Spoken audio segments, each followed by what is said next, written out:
Ustaz, tunggu. Ustaz, tunggu Kita mau ikut Ustaz. sholat. Ustaz, Tunggu Ustaz. tunggu Ustaz. Iya, kami Kita mau mau ikut sholat. sholat. Iya.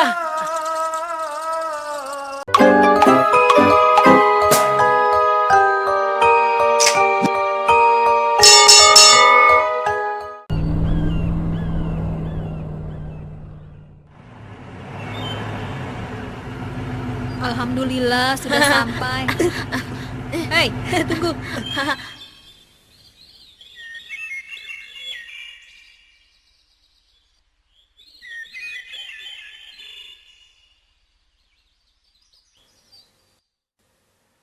Assalamualaikum anak-anak. Kaifa halukum? Waalaikumsalam. Alhamdulillah bihairin. Pelajaran fikih hari ini akan membahas masalah wudu, tayamum, dan sholat. Kalian siap? Insyaallah. Anak-anak, wudu merupakan syarat syahnya sholat. Rasulullah pernah bersabda, artinya, tidak akan diterima sholatnya tanpa bersuci terlebih dahulu. Nah, sekarang siapa di antara kalian yang sudah bisa berwudu? Ayo, tunjukkan. Saya, Ustaz. saya Pak Ustaz. Saya juga Ustaz. Alhamdulillah, saya sudah bisa berwudu. Ya, baiklah. Ustadz percaya, tapi kita tetap harus mempelajari supaya wudu kita sempurna. Karena kalau wudu kita tidak sempurna, sholat kita pun tidak akan sah. Pak Ustaz, saya mau tanya, apa ada wudu yang tidak sempurna? Bisa saja wudu tidak sempurna. Bahkan hal ini seringkali terjadi, tapi tidak disadari. Karena itu kita harus mengetahui bagaimana wudu yang benar. Apa saja yang membatalkan wudu. Dengan demikian, kita akan tahu apakah wudu kita benar atau salah. Nah, sekarang kalian perhatikan baik-baik. Inilah cara wudu yang benar. Sebagaimana yang diriwayatkan oleh Imam Bukhari. Tolong anak-anak, perhatikan baik-baik. Mula-mula membaca bismillah. Kemudian mencuci kedua telapak tangan masing-masing 3 kali.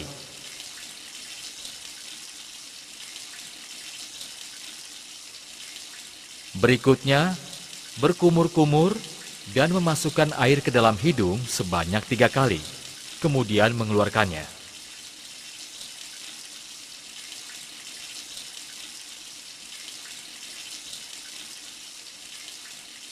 Setelah itu mencuci wajah sebanyak 3 kali.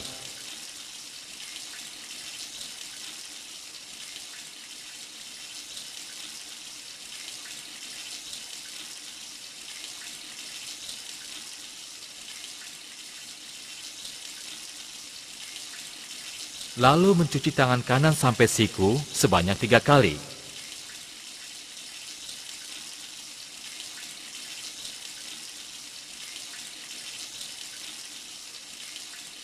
Kemudian tangan kiri sampai siku sebanyak 3 kali, saling bergantian. Seterusnya mengusap kepala dan mengusap telinga sebanyak 1 kali.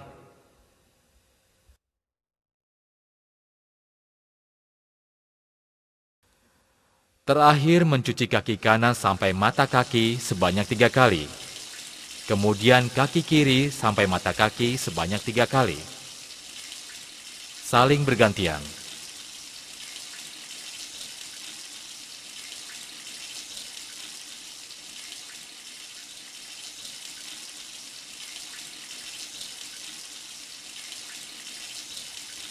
Selesai berwudu, disunahkan membaca doa Asyhadu an la ilaha illallah wahdahu la syarika lah wa asyhadu anna Muhammadan abduhu wa rasuluh.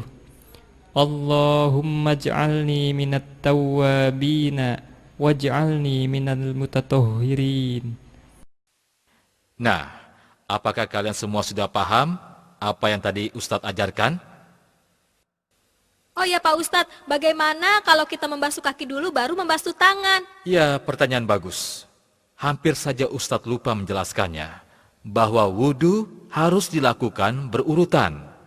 Mula-mula membaca bismillah, kemudian mencuci kedua telapak tangan masing-masing 3 kali.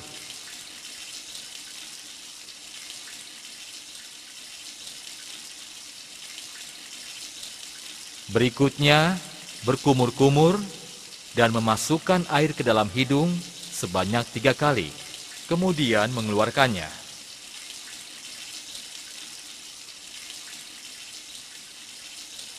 Setelah itu, mencuci wajah sebanyak 3 kali.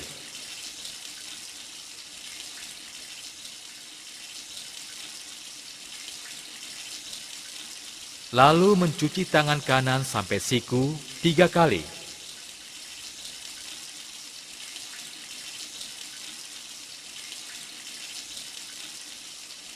Kemudian tangan kiri sampai siku 3 kali.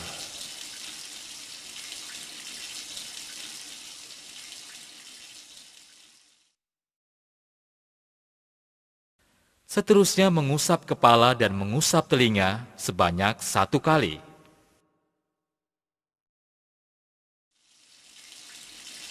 Terakhir mencuci kaki kanan sampai mata kaki 3 kali. Kemudian kaki kiri sampai mata kaki 3 kali. Dan selesai berwudu, disunahkan membaca doa. Pak Ustadz, apakah wudhu kita bisa dikatakan sempurna jika semua urutan wudhu kita lakukan? Tidak mesti, bisa saja wudhu yang telah kita lakukan bisa batal. Itu karena beberapa hal. Kalau begitu Ustadz, apa saja yang bisa membatalkan wudhu? Baiklah, sekarang perhatikan baik-baik. Wudhu yang kita lakukan dengan baik dapat batal akibat beberapa hal. Pertama, karena sesuatu yang keluar dari kemaluan depan dan belakang, baik dari kemaluan maupun dari kotoran. Kedua, tidur lelap.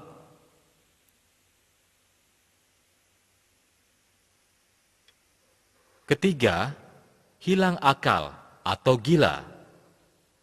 Keempat, memegang kemaluan tanpa penghalang disertai syahwat. Dan kelima, makan daging unta.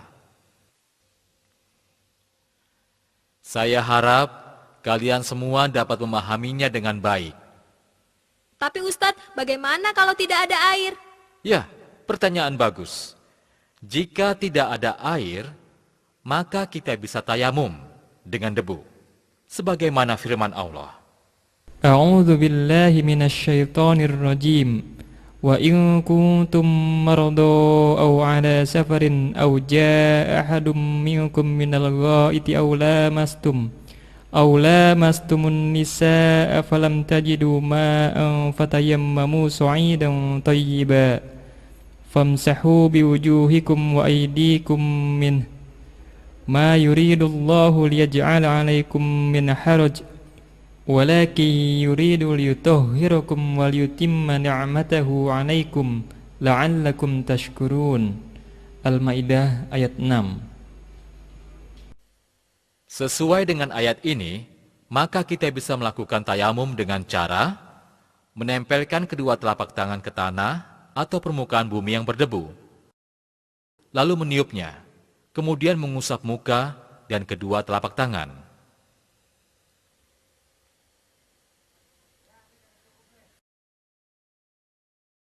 Ustadz, apa yang membatalkan wudhu sama dengan yang membatalkan tayamum?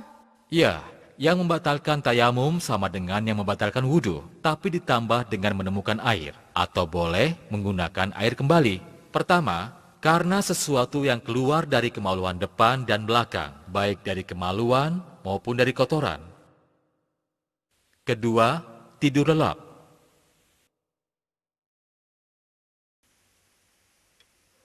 Ketiga, hilang akal atau gila. Keempat, memegang kemaluan tanpa penghalang disertai syahwat.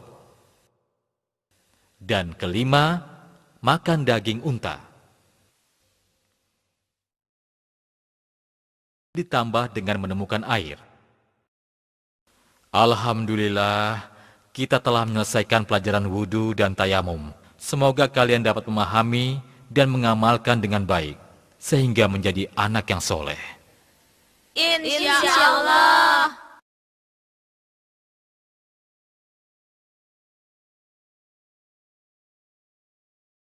Anak-anak, pelajaran hari ini kita cukupkan sampai di sini. Ingat, apa yang sudah kalian ketahui harus diamalkan. Jangan lupa itu. Insya Allah Ustadz, kami akan melaksanakan. Bagus. Ustadz juga selalu berdoa untuk kalian semua. Tapi ingat, begitu keluar sekolah, langsung pulang. Ya? Wassalamualaikum warahmatullahi wabarakatuh. Waalaikumsalam warahmatullahi wabarakatuh. Pelan-pelan saja. Jangan lari. Duluan ya. Aku.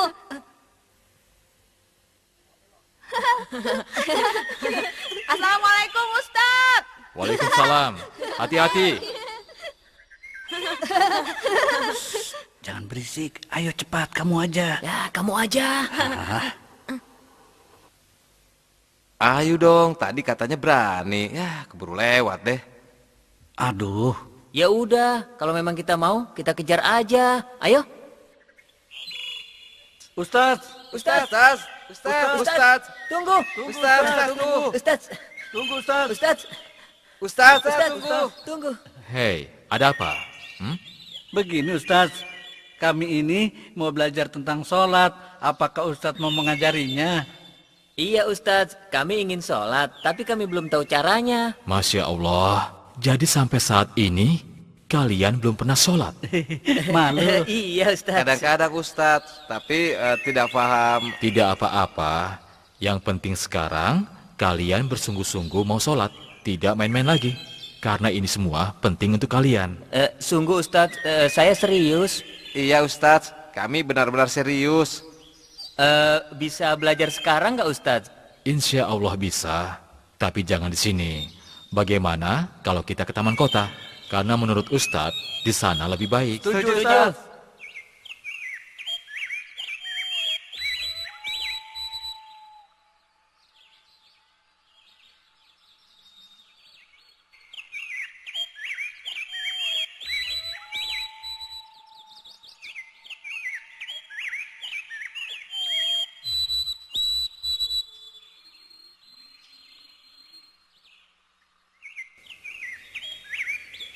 Subhanallah, indah sekali pemandangannya.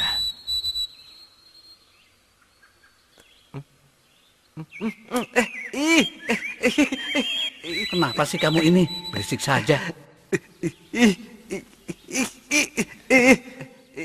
Geli tahu? Coba kalau hidungmu yang ditempeli kupu-kupu. Wah, mereka sedang bermain bola Ustadz. Ya, apa? Ya, apa sini? Adang. Asik juga ya bermain bola. Bagaimana kalau aku ikut bermain bola? Boleh nggak? Aduh, kamu ini gimana? Tadi katanya kesini mau belajar sholat. Lihat orang main bola, tiba-tiba mau main bola. Belajar sholatnya kapan? Payah. Sebentar saja. Kalian duluan ya. Nanti aku akan menyusulnya. Aku datang. Hadang. Maaf Ustadz ya, teman saya yang satu itu memang begitu. Dia itu memang senang banget sama sepak bola. Biarkan saja, nanti juga akan menyusul kita, ya kan? Ayo, kita cari tempat yang teduh. Di sana saja Ustadz. Iya. Di depan sana. Ada tempat duduknya lagi. Iya, adem ya Ustadz ya. Iya. Ayo kita ke sana. Kayaknya enak nih di sini. Apa aku bilang? Iya.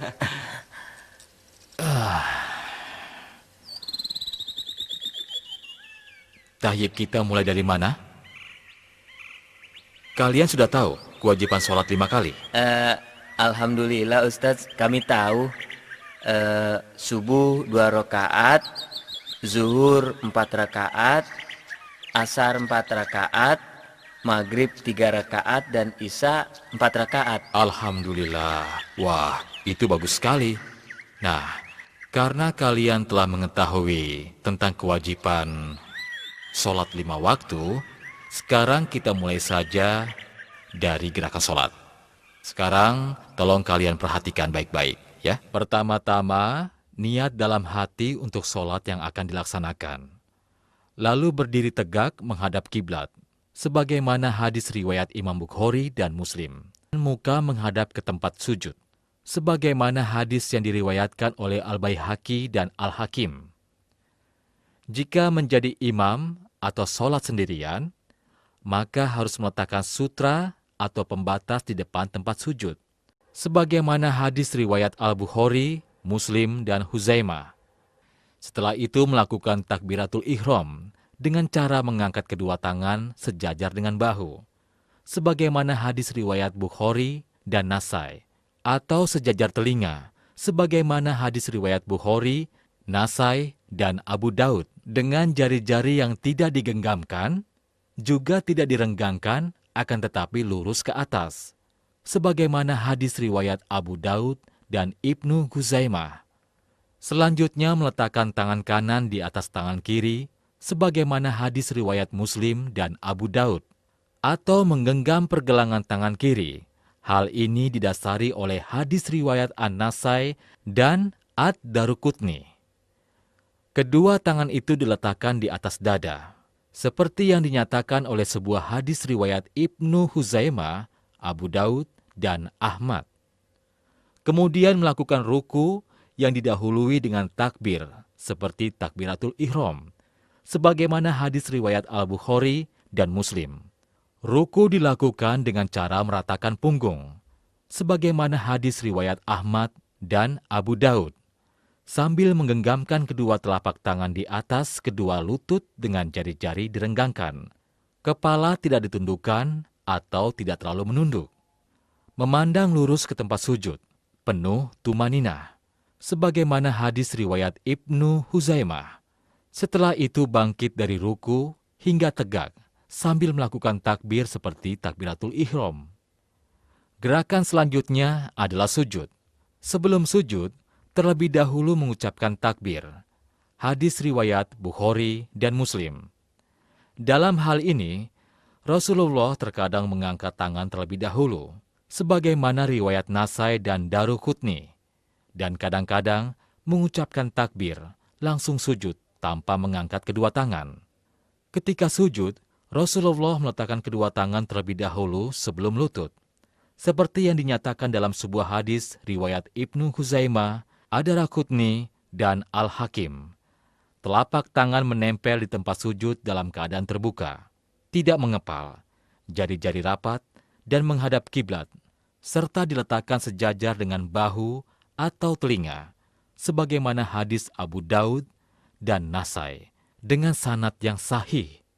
Saat sujud, 7 anggota badan, yaitu kening, hidung, kedua telapak tangan, kedua lutut, dan kedua ujung jari-jari kaki menyentuh lantai, sebagaimana hadis riwayat Bukhari dan Muslim. Sementara itu, posisi telapak kaki tegak dengan ujung jari jemari kaki menghadap kiblat, dan kedua tumit dirapatkan, berdasarkan hadis riwayat Ibnu Huzaimah. Kemudian bangkit dari sujud dengan mengucapkan takbir, sesuai hadis riwayat Al-Bukhari dan Muslim.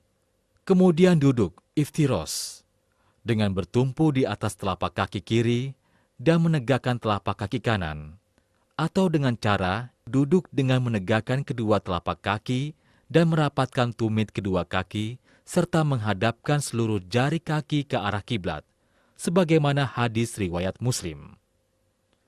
Sedangkan posisi tangan di atas paha dengan ujung-ujung jari tangan pada lutut, atau meletakkan tangan kanan di atas lutut kanan dan tangan kiri di atas lutut kiri, seolah-olah menggenggamnya.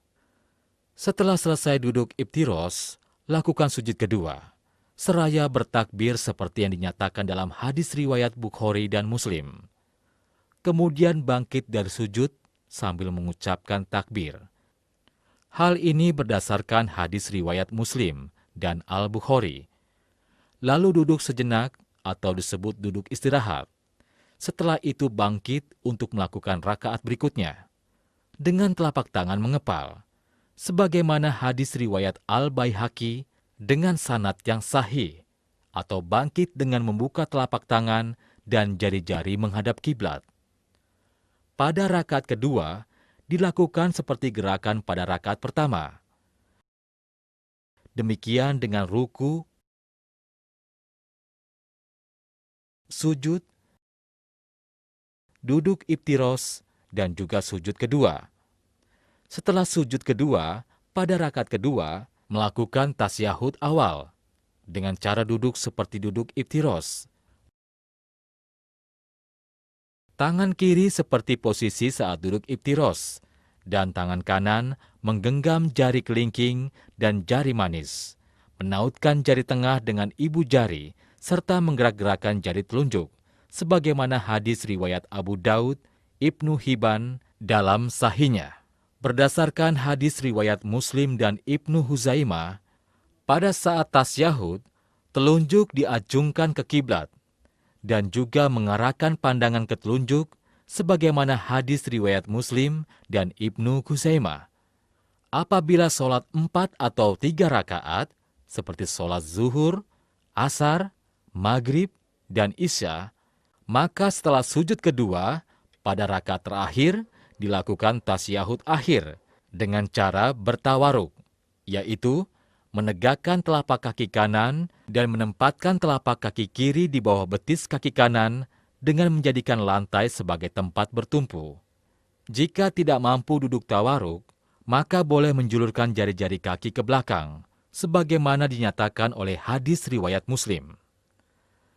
Terakhir, sebagai penutup sholat adalah salam, yaitu menoleh ke arah kanan dengan mengucapkan Assalamualaikum warahmatullahi. Terkadang Rasulullah menambahkannya wabarakatuh, lalu menoleh ke arah kiri dengan mengucapkan Assalamualaikum warahmatullahi. Hal ini dinyatakan dalam hadis riwayat Muslim. Nah, itulah gerakan sholat yang benar. Bagaimana? Apakah kalian berdua telah mengerti? Iya, mengerti Ustadz. Alhamdulillah. Tapi doanya bagaimana Ustadz? Tidak apa-apa. Yang penting kalian bisa melakukan gerakan sholat dengan benar, tentunya sambil menghafal doa. Jika kalian mau, besok kita belajar doa atau bacaan sholat. Bagaimana? Oh iya Ustadz, mau. Kalau bisa dua-duanya. Hai adik-adik, ayo istirahat.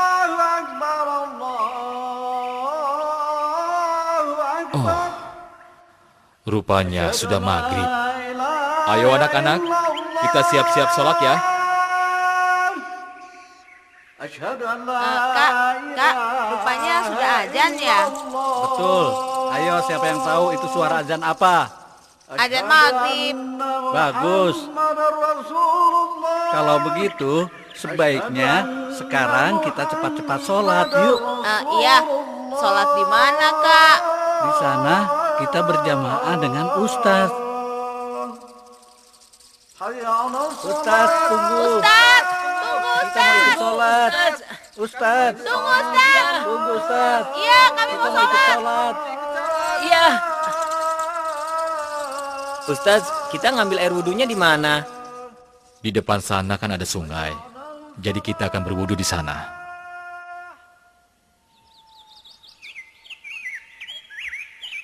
Nah, ini sungainya. Subhanallah. Jernih sekali. Iya, jernih ya. Alhamdulillahirabbil alamin. Allahu akbar. Allahu Akbar. الحمد لله رب العالمين الرحمن الرحيم مالك يوم الدين إياك نعبد وإياك نستعين اهدنا الصراط المستقيم صراط الذين أنعمت عليهم غير المغضوب عليهم ولا الضالين Amin.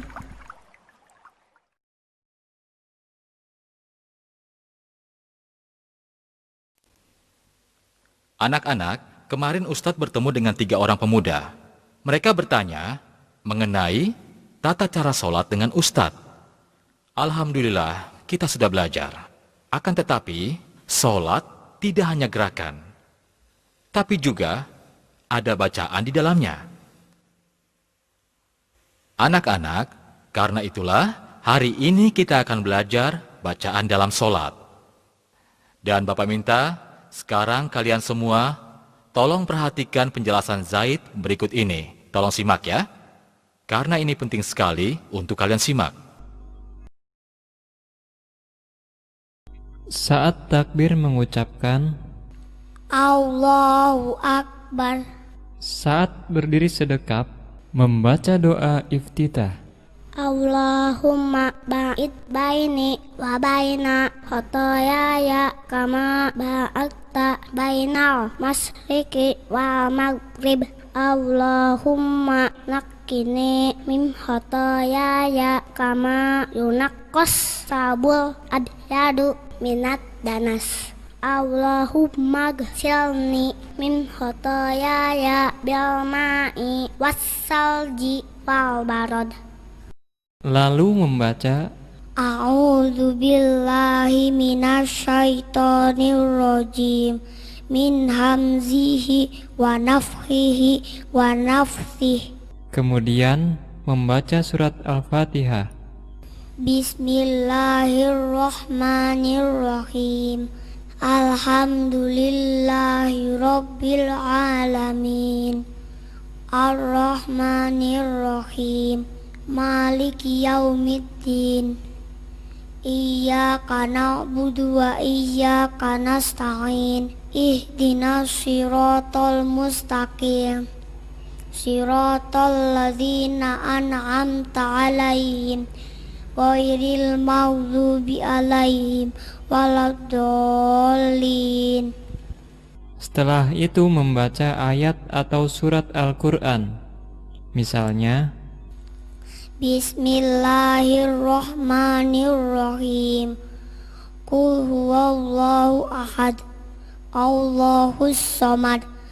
Lam yalid wa lam yulad wa lam yakul lahu kufuwan ahad.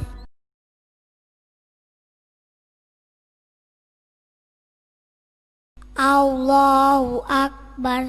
saat ruku membaca, Subhana rabbiyal azimi wa bihamdih. Subhana rabbiyal azimi wa bihamdih. Subhana rabbiyal azimi wa bihamdih. saat bangkit dari ruku, ketika mengangkat tangan, mengucapkan, Sami'allahu liman hamidah. saat berdiri tegak, membaca, Rabbana walakal hamdu. Allahu Akbar. Allahu Akbar. ketika sujud, membaca, Subhana rabbiyal a'la wa bihamdih. Subhana rabbiyal a'la wa bihamdih. Subhana rabbiyal a'la wa bihamdih. Allahu Akbar. ketika duduk iftirosh, membaca, Allahumma ghafirli warhamni wajburni warfa'ni wahdini wa'afini warzuqni. saat tasyahud awal dan tasyahud akhir, membaca, At-tahiyyatu lillah wassalawatu wattayyibat. Assalamu ala nabiyyi wa rahmatullahi wa barakatuh. Assalamu alaina wa ala ibadillahis sholihin. Ashhadu an la ilaha illallah wa ashhadu anna Muhammadan abduhu wa rasuluh. kemudian membaca sholawat. Allahumma sholli ala Muhammad wa ala ali Muhammad kama shallaita ala Ibrahim wa ala ali Ibrahim innaka Hamidum Majid. Allahumma barik ala Muhammad wa ala ali Muhammad kama barakta ala Ibrahim wa ala ali Ibrahim innaka Hamidum Majid. Pada tasyahud akhir, sebelum salam membaca Allahumma inni a'udzubika min azabi jahannama wa min azabil qabri wa min fitnatil mahya wal mamati wa min syarri fitnatil masihid dajjal. Allahumma a'inni ala zikrika wa syukrika wa husni ibadatik. pada saat salam ketika berpaling ke arah kanan mengucapkan Assalamualaikum warahmatullahi wabarakatuh. kemudian saat berpaling ke arah kiri mengucapkan Assalamualaikum warahmatullahi wabarakatuh. Nah, itulah bacaan dalam sholat sesuai gerakan yang ada. Jika kalian rajin menghafal, insya Allah akan cepat bisa. Bagaimana? Siap? Insya Allah. Kalau begitu sekarang kita pergi ke masjid untuk praktek sholat. Hei, ayo cepat jalannya. Iya. Jangan bercanda. Kamu belum bisa ya? Bisa lagi? Tunggu. Ayo cepat. Muhammad, kau maju duluan. Allahu Akbar. Assalamualaikum warahmatullahi. Assalamualaikum warahmatullahi. Bagus. Sekarang kamu Zaid. Sekarang giliranmu. Allahu Akbar. Sudah. Zaid, teruskan. Allahu Akbar. Ustadz, kok Zaid melihat ke atas? Kita lihat saja sampai selesai, ya. Allahu Akbar. Sami Allahu liman hamidah. Allahu Akbar. Allahu Akbar.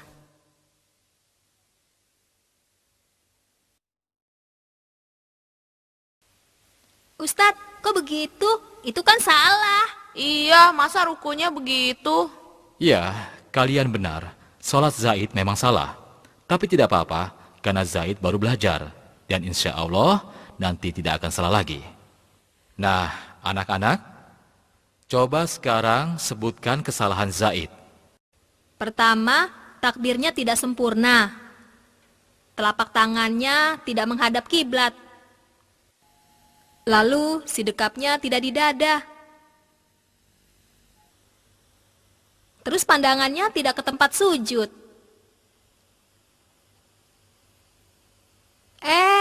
Rukunya terlalu ke bawah.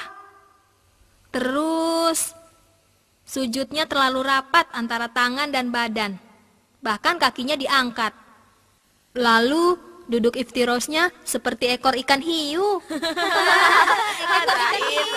Bagus, tapi kalian tidak boleh mengejek Zaid. Karena Zaid masih belajar. Dan lagi pula, kesalahan dalam sholat tidak hanya itu.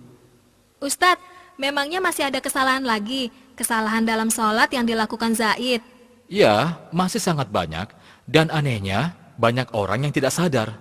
Misalnya, saat berdiri, kedua telapak kakinya membuka ke kiri dan ke kanan. Seharusnya, antara tumit dan ujung jarinya lurus ke depan. Tidak boleh membuka terlalu lebar. Ya, seperti ini. Ustadz, saya mau tanya. Kalau waktu takbir, tangannya di atas kepala, bukannya salah? Ya, pertanyaannya bagus sekali. Tolong dengarkan baik-baik ya. Takbir dengan mengangkat tangan terlalu tinggi juga salah. Ya. Demikian juga dengan takbir yang telapak tangannya menghadap ke badan bukan ke kiblat, seharusnya mengangkat kedua tangan sejajar dengan bahu atau telinga dengan tidak merenggangkan atau merapatkan. Contohnya seperti ini. Oh iya Ustadz, apa selain itu masih ada lagi nggak gerakan sholat yang salah? Ya, masih. Misalnya saat sedekap. Banyak orang melakukan dengan meletakkan tangan di perut. Ada juga yang seperti orang kedinginan. Terus ada lagi yang meletakkan tangannya di samping kiri.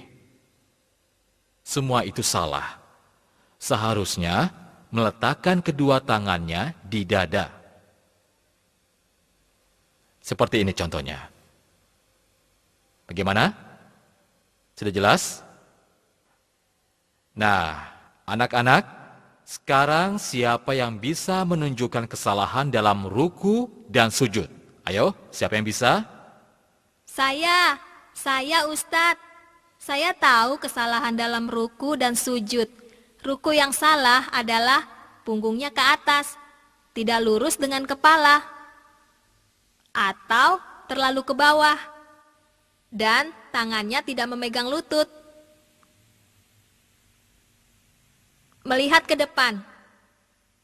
Seharusnya punggung lurus dengan kepala dan melihat tempat sujud.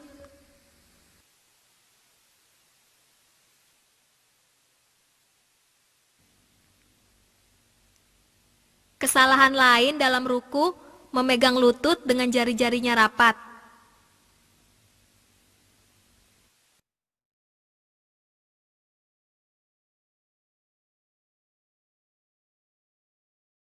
Seharusnya direnggangkan.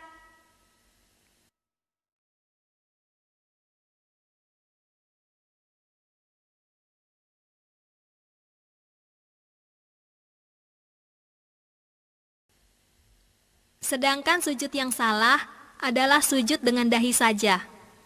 Hidung dan bibirnya tidak menyentuh lantai. Sujud dengan tangan mengepal. Sujud dengan tangan yang sangat rapat ke badan.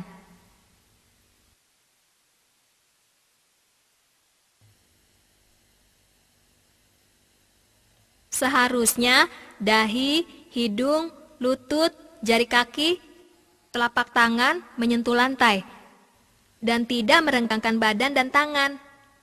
Kesalahan lainnya saat duduk iftirosh menumpuk dua telapak kaki. Alhamdulillah, kalian memang cerdas. Tapi jangan berhenti belajar dan bertanya ya. Karena masih banyak hal lagi yang tidak diketahui oleh masyarakat. Misalnya, sholat dengan posisi yang sangat jauh dari sutra atau pembatas di depan. Bisa berupa dinding, tiang, atau apa saja yang bisa kita jadikan pembatas di depan kita sewaktu kita sholat. Jika pembatas tersebut sangat jauh, maka memungkinkan seseorang lewat di depan kita. Tapi kalau kita sholat berdiri di atas pembatas atau shaf, kemungkinan seseorang tidak akan lewat di depan kita. Ini harus kita perhatikan baik-baik.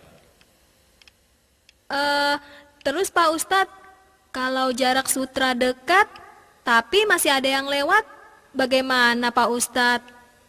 Pertanyaan yang bagus. Masalah ini banyak yang tidak memahami. Banyak orang yang membiarkan begitu saja saat ada orang yang melintas di depannya.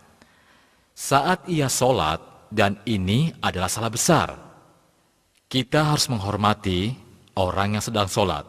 Jadi kita tidak boleh melewatinya saat dia sedang sholat. Seharusnya ia menghadang dengan tangan hingga orang tersebut tidak bisa lewat.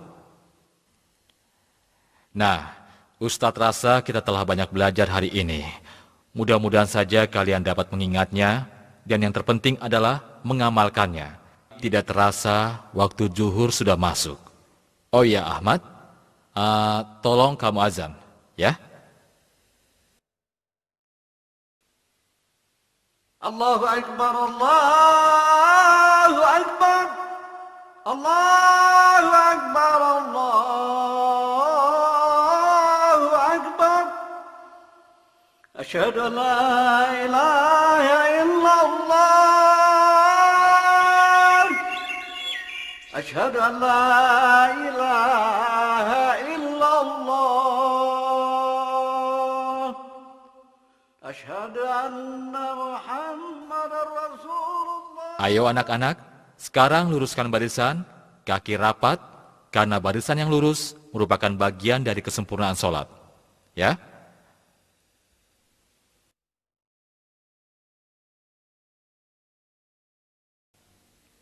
Allahu Akbar. Allahu Akbar. Allahu Akbar. Allahu Akbar.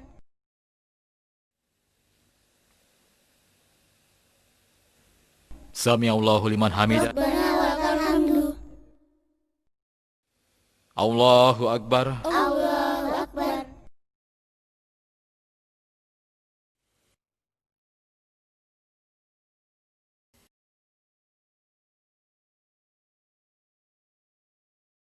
Assalamualaikum warahmatullahi.